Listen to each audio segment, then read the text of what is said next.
صلوا على نبينا محمد.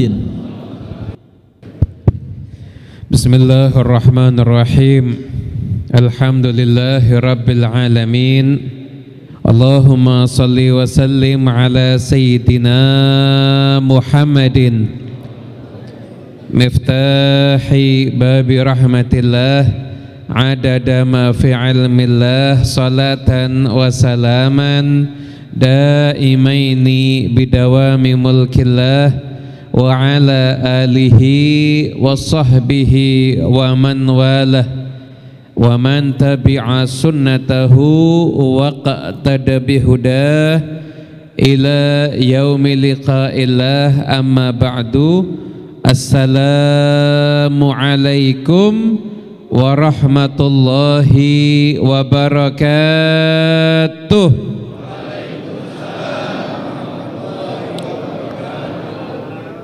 Saya hormati, saya muliakan segenap para habaib, para alimul ulama, para tuan guru, utamanya guru kita semuanya Sayyidul Walid Al-Habib Salim As-Segaf, dan juga sahibul hajat, sahibul bait Al-Habib Abdul Hakim Maula Khailah, dan segenap para habaib yang lainnya, para alim ulama yang lainnya yang hadir di tempat yang penuh dengan berkah ini.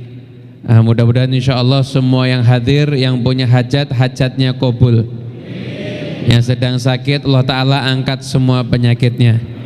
Allah berikan kepada kita panjang umur, fisihhatin wa afiyah, amin ya rabbal alamin. Alhamdulillah, ini kajian Kamis rutin ya Habib Hakim, Masya Allah rutin, tapi kalau Kamis kelima spesial. Cuma spesialnya double nih karena ada Habib Salim ini. Habib Salim ikut ngajar ada di sini.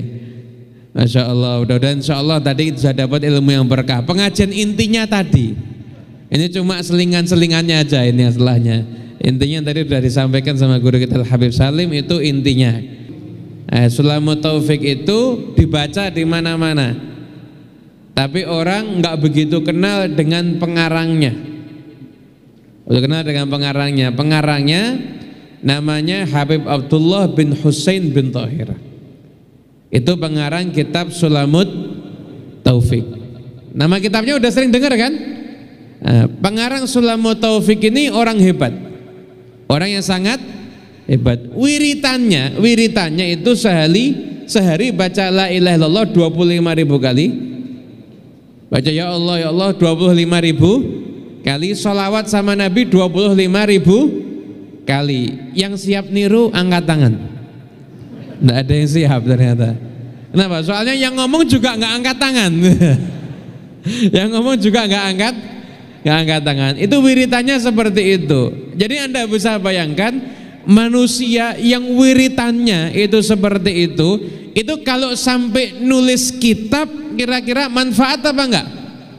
Kenapa? Enggak ada nafsu di situ, enggak ada urusan dunia, adanya ikhlas karena Allah Subhanahu wa taala. Sesuatu yang untuk Allah pasti akan menyampaikan orang juga ke Allah Subhanahu wa taala. Itulah hebatnya ulama dulu tuh kalau nulis kitab, berkah kitabnya dibaca sampai yang baca kitabnya nggak kenal siapa yang ngarang, karena ikhlasnya. Yang baca kitabnya nggak kenal siapa yang ngarang. Tapi mau saya kenalkan ini biar kita semuanya kenal. Ini saya tidak ceramah ya, saya ngobrol ini. Judulnya pagi ini ngobrol aja. Ceramah tadi sudah Habib Salim. Dulu ngobrol, tapi mudah-mudahan isi obrolan ada ilmunya, insya Allah. Lah Habib Abdullah bin Husain bin Thahir ini, beliau bersaudara sama Habib Thahir bin Husain bin Thahir. Ini dua bersaudara, alim, dua-duanya ulama besar. Dan dari kecil dididik sama bibinya. Bibinya putrinya Habib Thahir bin Muhammad bin Hashim. Itu kata abahnya, putri saya ini insya Allah kalau kealimannya tidak kalah sama level-level muridnya Imam Syafi'i. Kalau jadi qadhi bisa, hanya saja dia perempuan. Ya apal Quran, ya apal hadis, ya ngerti bahasa Arab, ngerti ilmu usul fikih, ngerti ilmu-ilmu tafsir dan lain sebagainya, alim, perempuan. Ngajarin dua keponakannya, Abdullah sama Thohir namanya, diajarin, dididik. Jadi kadang-kadang ada ulama tapi lahir dari didikan seorang perempuan, ulama tapi lahir dari didikan seorang perempuan. Ini bibinya yang ngajarin, sampai ketika nih Habib II ini masih kecil, ada satu ucapan beliau yang sangat fenomenal, bahkan sering saya hafalkan. Katakan, lau amiltuma adab dukhulil khala la kharajtuma binuril ilim. Kamu kan udah belajar bahwasanya wudu ada adabnya. Kemudian kalau orang itu tidur ada adabnya. Tahu nggak adabnya tidur? Tidur dalam keadaan berwudu. Kemudian setelah itu sayap kanan ini ada di bawah, jangan tidur tengkurap. Nah, tidur tengkurap itu tidurnya setan. Nah, kayak kalau ada orang tidur tengkurap temennya genderuwo berarti. Tidurnya itu posisi kanan ini ada di bawah. Amalin adabnya, setelah itu baca doa, baca bismillahirrahmanirrahim 21 kali, bismika Allahumma ahya wa bismika. Namun itu doa mau tidur, jangan dibaca kalau mau pengajian. Akhirnya nanti tengah-tengah pengajian tidur. Jangan salah baca, itu doa kalau mau tidur, jangan dibaca kalau pas mau pengajian. Itu ada adabnya. Setelah itu tidur. Nanti bangun tidur ada adabnya. Bangun tidur itu baca bangun tidur itu ngusap wajah. Ngusap apa? Wajah, menghilangkan bekas tidur ada di wajah.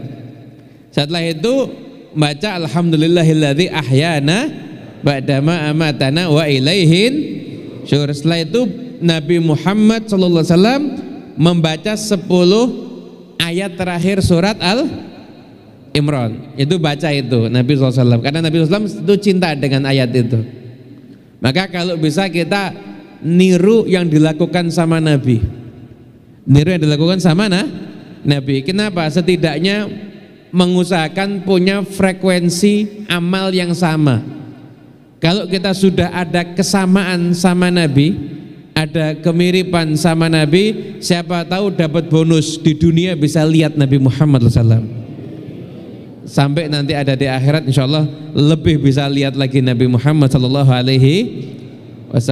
Hadirin yang dimuliakan Allah Ta'ala. Nah, jadi kamu ngamalkan adab masuk kamar mandi itu. Masuk kamar mandi kaki kiri, keluarnya tangan kaki, kok keluar tangan ngesot berarti. Masuk kamar mandi kaki, keluarnya kaki kanan. Ketika masuk kamar mandi, nanti ketika buang hajat itu dalam keadaan jongkok bertumbuh dengan kaki kiri. Loh, ini ilmu penting.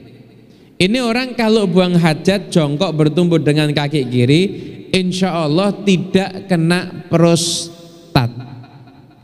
Orang kalau sudah usia lanjut itu kan kadang-kadang diuji sakit prostat.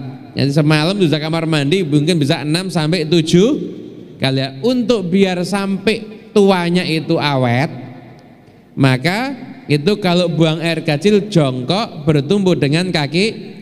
Jangan kencing berdiri.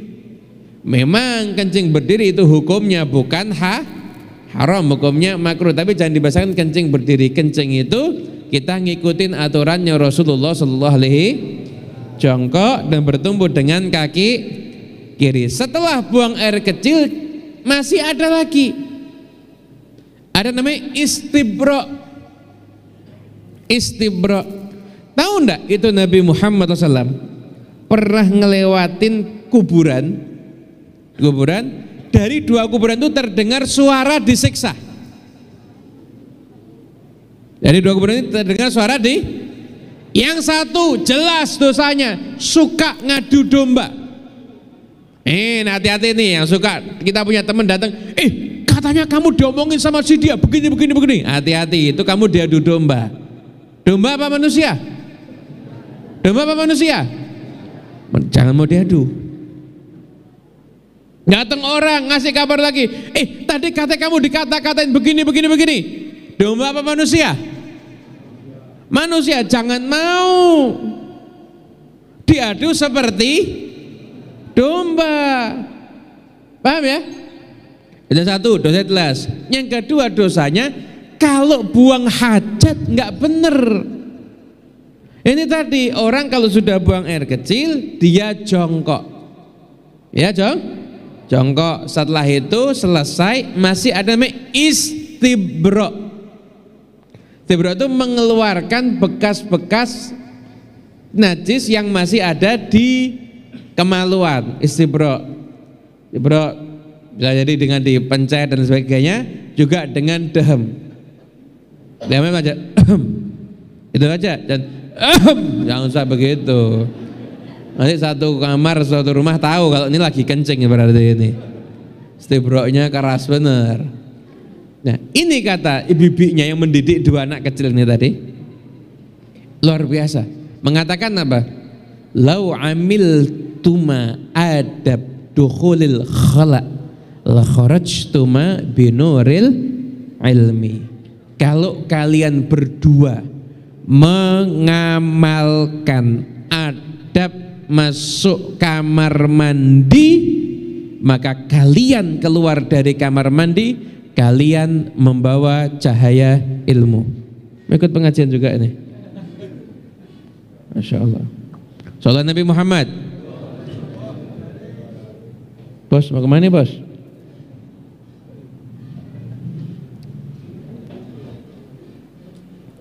Ini nyari ikan tapi nggak ketemu ikannya kayaknya nih. Hadirin yang dimuliakan Allah Ta'ala. Lanjut ya. Jadi nasihatnya luar biasa lah. Ini dua ulama besar top imam ada di zamannya, ternyata yang didik seorang perempuan. Masya Allah, jadi dia seorang perempuan. Di antaranya Habib Thohir bin Simon Thohir ini, beliau ketika akan wafat, beliau kan ulama besar, ketika wafat itu nangis.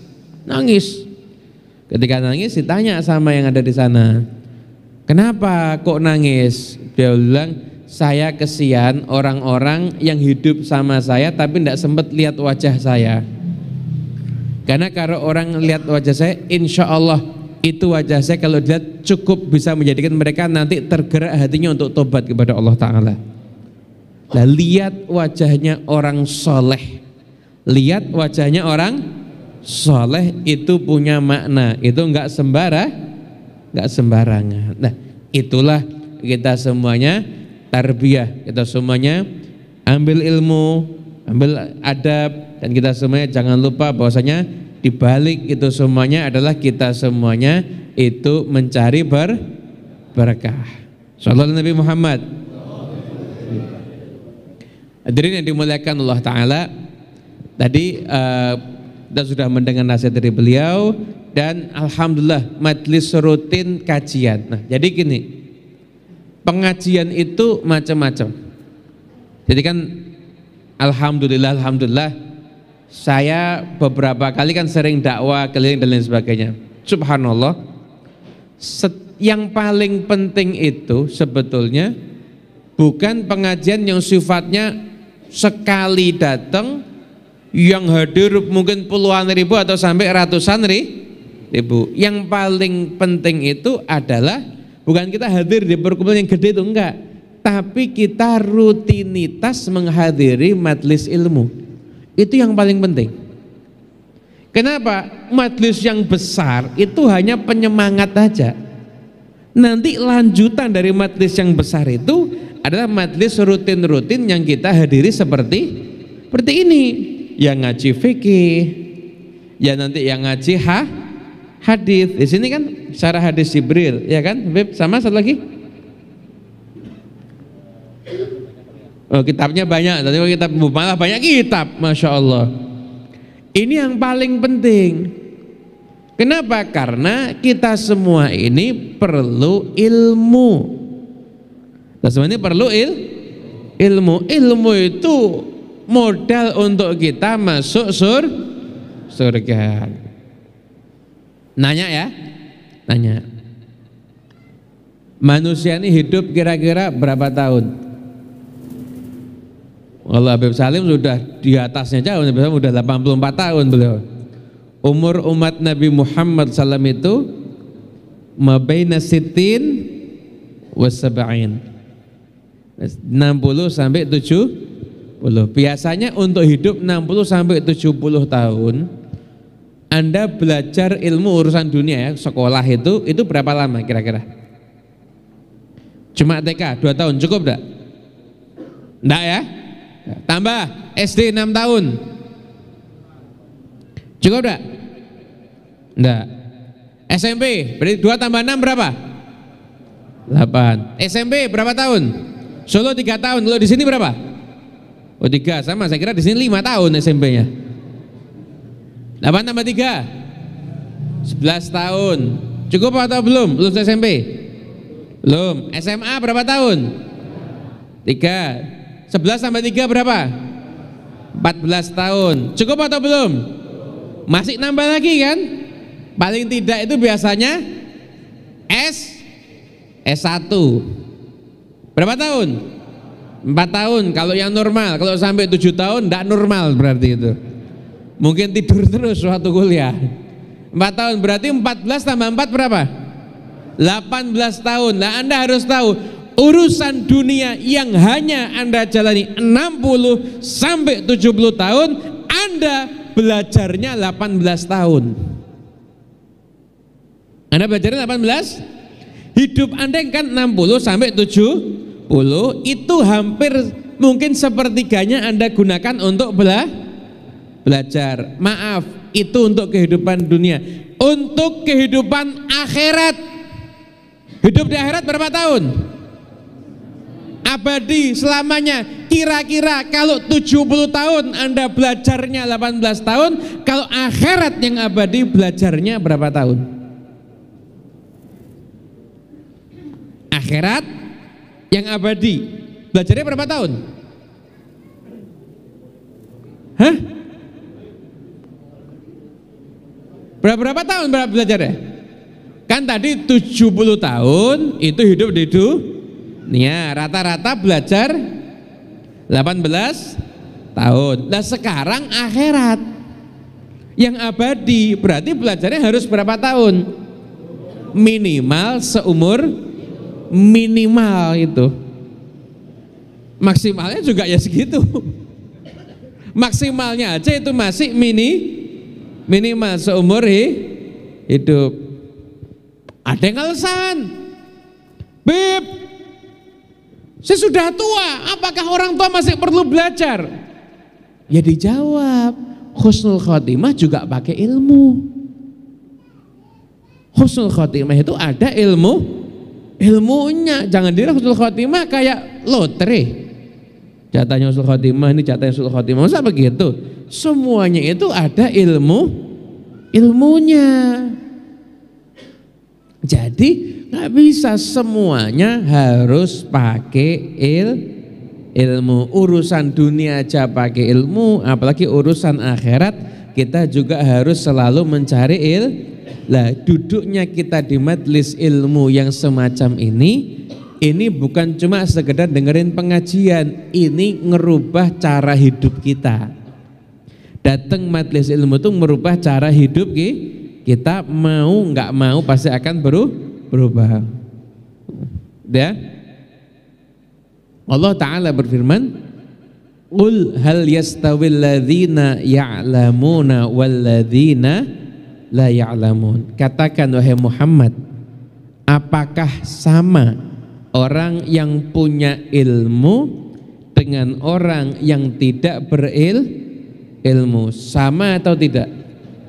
Enggak sama. Ini pertanyaan, namanya pertanyaan bukan untuk dijawab, istifham ingkari, bukan untuk dijawab. Pertanyaan misalkan, sama enggak air putih sama kopi? Bukan untuk dijawab. Sama enggak nasi basi sama nasi mandi? Bukan untuk Ya pasti jawabannya tidak sama. Hadirin yang dimuliakan Allah Ta'ala, hidupnya orang yang punya ilmu dan orang yang nggak punya ilmu itu nggak sama. Ada salah seorang mufassir kontemporer, namanya Syekh Thahir Ibn Ashur. Beliau itu punya kitab tafsir, judulnya At-Tahrir wa Tanwir. Di kitab tafsir itu beliau ketika membahas ayat ini beliau menyebutkan ada 6, bukan 6 perbedaan, ini bukan berdasarkan keutamaan, berdasarkan hadis loh ya. Kalau hadis bedanya orang yang berilmu dan orang yang tidak berilmu jauh. Bedanya dalam kita bahas hadis ya, hadis Nabi, riwayat-riwayat dalil tentang keutamaan orang yang berilmu dan orang yang nggak punya ilmu. Kita bahas dalil jauh.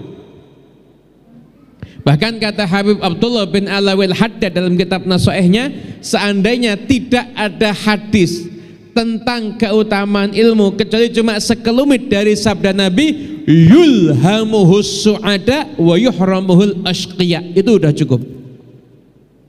Seandainya tidak pernah ada hadis tentang keutamaan ilmu, itu tidak pernah ada, terhapus semua, nggak ada, kecuali cuma satu kali Nabi mengatakan ilmu ini diberikan pada as-su'ada, orang yang beruntung, dijauhkan daripada ashqiya, orang yang celaka. Enggak ada lagi keutamaan ilmu kecuali cuma hadis itu, lakafa, itu udah cukup menunjukkan betapa mulianya ilmu. Tapi sekian banyak riwayat hadis, bahkan ayat suci Al-Quran, bahkan ucapan para ulama yang menunjukkan tentang bagaimana keutamaan ilmu.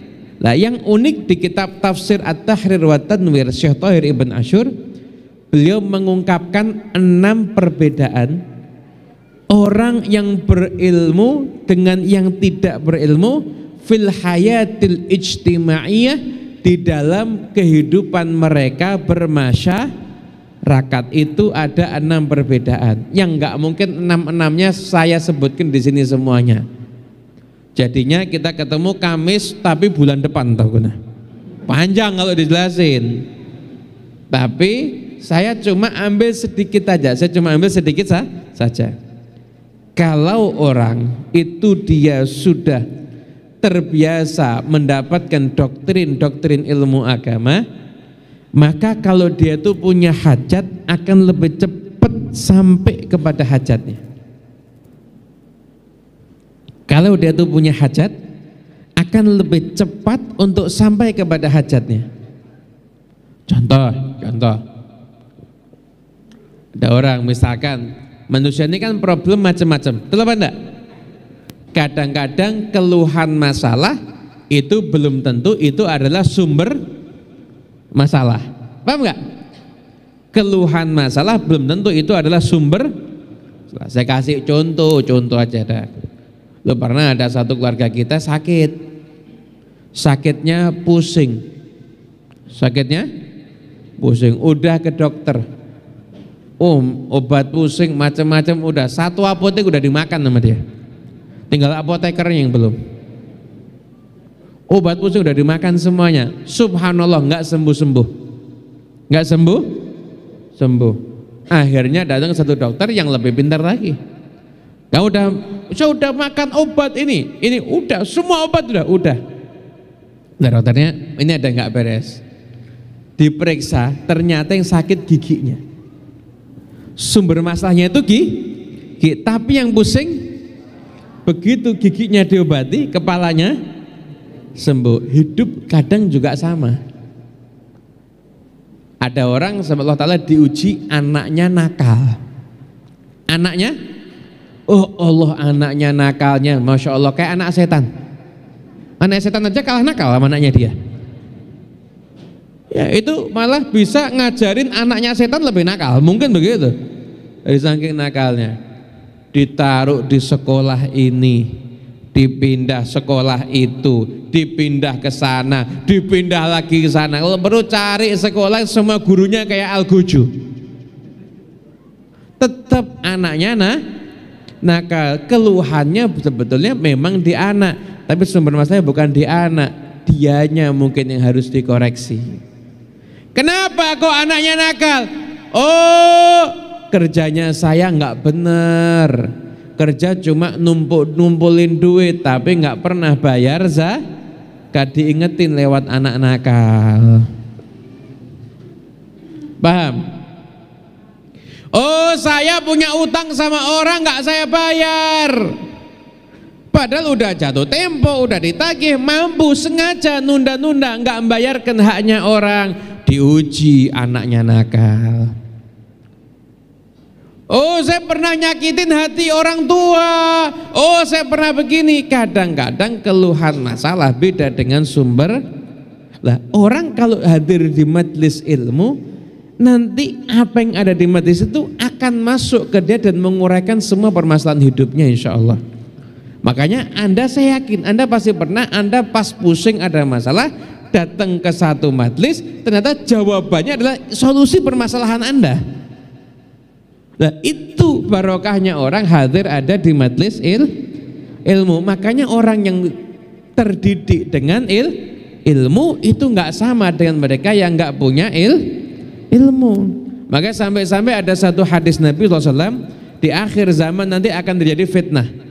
Orang itu pagi beriman, sore kafir. Paginya beriman, sorenya kafir. Sore beriman, paginya kafir. Bayangin, tidak akan ada yang selamat kecuali siapa? Illa man ahyahullahu bil ilmi, kecuali orang yang Allah hidupkan, hidupnya itu adalah untuk ilmu. Makanya kita lihat orang-orang saleh, mereka itu hidupnya adalah untuk ilmu. Hidupnya untuk ilmu. Imam Abu Hanifah usianya udah tua. Usianya udah tua. Bawa tinta, beliau ngajar anak-anak kecil. Kita tanya, kok ngajar anak kecil? Dia bilang, saya kepengen sampai saya nanti wafat, saya tetap sebagai seorang yang ngajar. Ada pula seorang ulama yang ada di Hadramaut di Kota Sewon, namanya Habib Muhammad bin Hadi As-Segaf. Muhammad bin Hadi bin Hasan As-Segaf ini, beliau muridnya Habib Ali bin Muhammad Al-Habib Syahibul Maulid Simtuduror. Itu tiap hari ngajarnya Sahih Bukhari. Habib Hadi ngajarnya Sahih Bukhari, pakai Bukharinya langsung. Ini kan sekarang banyak ini, banyak nih. Kajian Bukhari, ternyata ustadznya datang yang dibawa terjemah Bukhari. Banyak model begitu. Ngaji Sahih Bukhari itu nggak gampang. Dia harus belajar ilmu fikih dulu, belajar bahasa Arab dulu, lihat bagaimana penjelasannya para ulama, baru dia menyampaikan isinya hadis Bukhari. Lah sekarang kan enggak. Orang datang buka pengajian Sahih Bukhari, datang dia bawa buku terjemah Bukhari. Kalau terjemahnya salah, berarti dianya juga nyampaikan hadisnya salah. Ngeri.com. Oh, bahaya itu. Bahaya. Maaf, kalau ada dokter salah ngasih obat, bahaya apa enggak? Bahaya. Ulama enggak tahu ilmu salah ngasih ilmu, bahaya apa enggak? Lebih bahaya. Nggak bisa sopir, nggak bisa nyopir, tiba-tiba jadi bahaya nggak? Resikonya nyawa, betul nggak? Bukan ulama menampilkan diri sebagai ulama, bahaya nggak? Resikonya surga neraka, lebih ngeri. Ini repot sekarang. Kajian Sahih Bukhari, datang bawa terjemah Bukhari, astagfirullahaladzim. Gurunya siapa? Nggak jelas. Yang penting saya sudah berhijrah. Wah, bukan itu. Hijrahnya bagus, tapi jadi murid dong, jangan jadi guru. Jadi murid belajar dulu. Nanti kalau kamu misalkan podcast, nggak apa-apa. Podcast itu nggak pakai ilmu, cerita kok. Tapi kalau sudah ilmu, adalah labud bis sanad. Walaisa manidda'a fahman minal kitabi aw sunnah yusahhu qawluhu aw yu'tamad wa mi'yaru dzalika biwasitatis sanad. Kata Umar bin Hafid pernah mengatakan, tidak setiap orang yang dia mengaku ini pemahaman saya dari Quran, ini pemahaman saya dari hadis, tidak bisa diterima kecuali jelas sanadnya dia memahami itu dari siapa. Baru itu akhirnya menjadi jelas, baru itu akhirnya jadi jelas seperti itu. Nah, itulah keberkahan daripada ilmu. Maka Anda, jadi saya sudah menyampaikan. Pertama, ini poin-poinnya aja, judulnya aja kan ngobrol ya. Lihat jam, Masya Allah 10.48. Maksimal jam 11. Ini biasanya jam 10 udah kelar ini. Udah ngantuk? Capek? Jawab capek aja deh biar cepet rampung. Dikit lagi. Prinsip saya itu lebih baik kapan ditunggu ceramah lagi daripada kapan ditunggu selesai ceramahnya. Udah, jadi dikit lagi aja. Hadirin yang dimuliakan Allah Ta'ala, saya mau menyampaikan kesimpulan. Karena Anda hidup ada di akhir zaman, maka Anda harus tahu kondisi zaman Anda itu sampai-sampai ada sabda-sabda Nabi yang khusus tentang akhir zaman. Jadi nggak sama dengan zaman yang sebelum-sebelumnya. Nah, akhir zaman maka Anda satu Anda perlu mencari ilmu. Perlu mencari ilmu. 2, jangan sembarangan cari ilmu. Siapa gurunya? Harus jelas dong. Oh, saya dalam pengajiannya Ustadz ini, gurunya dia siapa? Gurunya dia lagi siapa? Harus jelas dong. Itu balik lagi ini. Mau kemana bos? Jadi yang pertama, lapar ini kayaknya. Ini tolong diamankan dulu.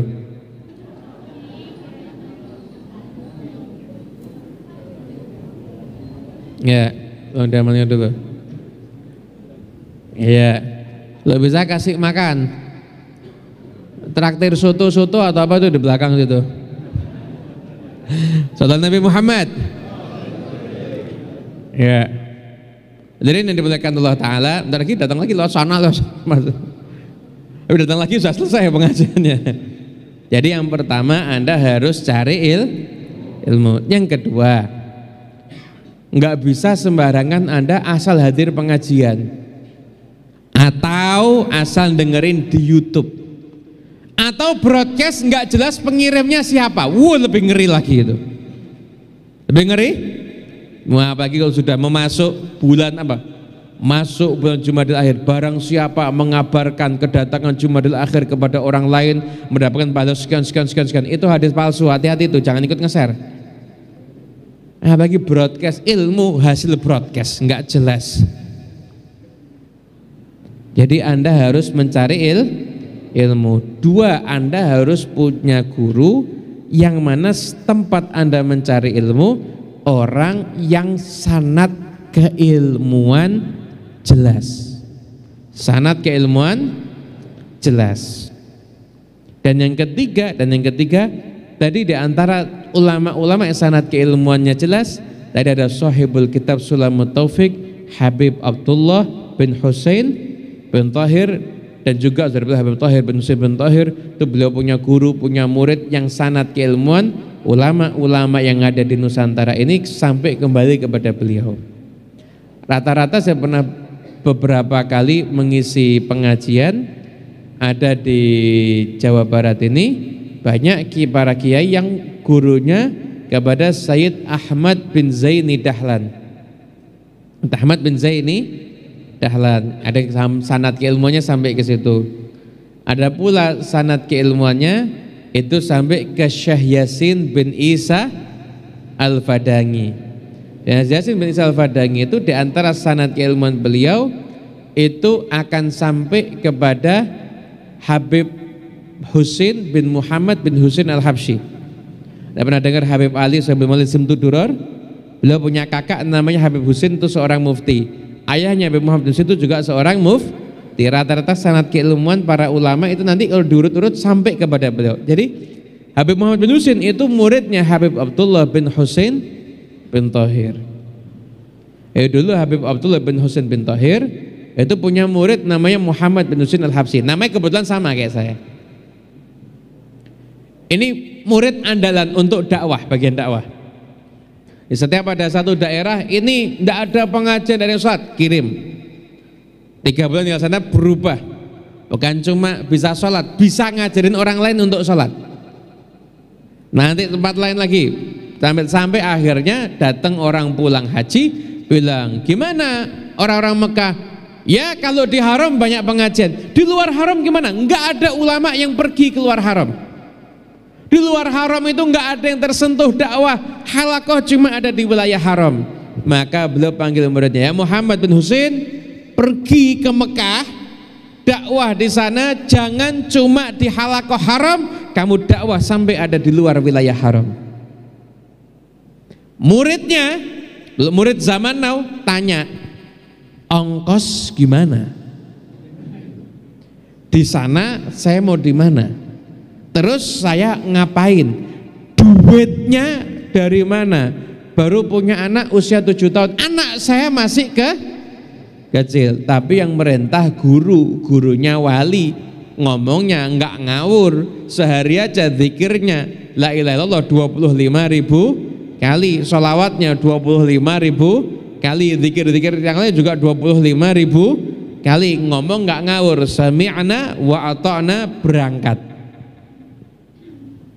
Dakwah sampai di pinggiran-pinggiran dan lain sebagainya, sampai akhirnya diangkat menjadi mufti Hijaz, dan beliau adalah sanad dari ulama-ulama yang ada di Nusantara ini, bahkan seperti Kiai Haji Hasyim Asy'ari, kemudian Syekhona Khalil Bangkalan, itu sanadnya sambung ke Habib Muhammad bin Husain Al-Habsyi, murid dari penulis kitab Sulamut Taufik Habib Abdullah bin Husain.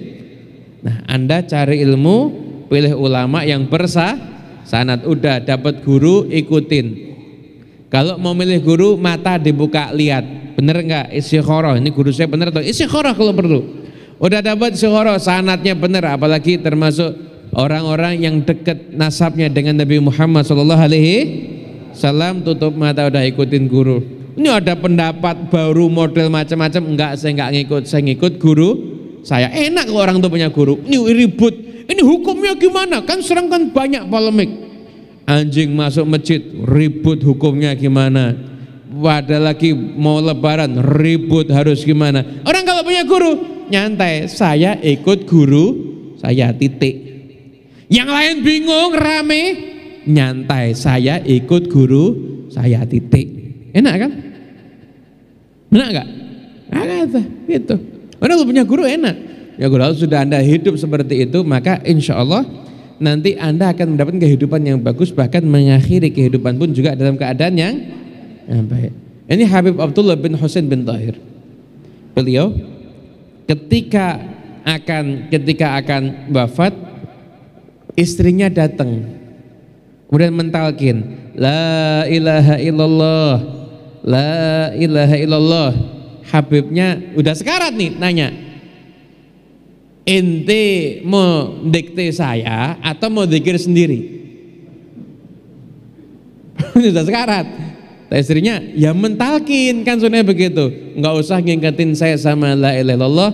La ilaha illallah sudah nyampur dalam darah dan daging saya semuanya. Zikir, ilmu, beramal, tapi dengan bimbingan guru, ngikutin manhajnya orang-orang saleh, berkah. Jadi orang yang mulia di sisi Allah Subhanahu. Sampai sekarang kitabnya ada dibaca di mana kita juga bisa dapat berkah. Sampai anak-anak kita jadi anak-anak yang soleh, doakan orang tuanya terus. Tapi tadi hidupnya kita harus hidup yang memang layak diberkahi oleh Allah Subhanahu wa ta'ala. Jangan pengajian aktif, utang rentenir juga masih iya. Ada apa namanya bank apa namanya itu? Ya pokoknya itu, kalau Jawa kan bank plecit apa bank titil, di sini namanya ya rentenir gitu. Jangan. Nah, saya utang rentenir buat apa? Masukin anak saya ke pondok. Naudzubillah min dzalik. Biayain anak ke pondok pakai uang haram, nggak boleh. Anda sudah ikut di majelis ilmu, manhajnya juga ngikutin para ulama. Udah hadir majelis ilmu, Masya Allah kalau buat acara resepsi, Masya Allah anak perempuannya nggak pakai jilbab, nggak boleh. Anda juga harus ngikutin manhajnya ilmu. Maka insya Allah nanti Anda akan mendapatkan kehidupan yang berkah. Hidupnya berkah sampai wafatnya pun juga berkah, dibangkitkan dalam keadaan yang lebih berkah. Amin ya rabbal alamin. Kita doakan insyaallah Habib Salim dan Habib Hakim, Allah Ta'ala panjangkan usianya fi ta'atillah, Allah Ta'ala angkat derajatnya terus insyaallah. Dan juga para habaib yang lainnya, para alim ulama yang hadir banyak sekali, semoga Allah Ta'ala berikan keberkahan kepada beliau-beliau semuanya. Allah Ta'ala angkat derajat-derajat beliau, dimudahkan semua urusannya, dan insyaallah majlis ini majlis yang berkah ila yaumil qiyamah. Dan insyaallah sebagaimana Nabi SAW itu kalau kirim pasukan perang itu pasti ada di hari Kamis pagi, maka majlis ini adalah majlis yang termasuk perangnya Nabi itu dakwah.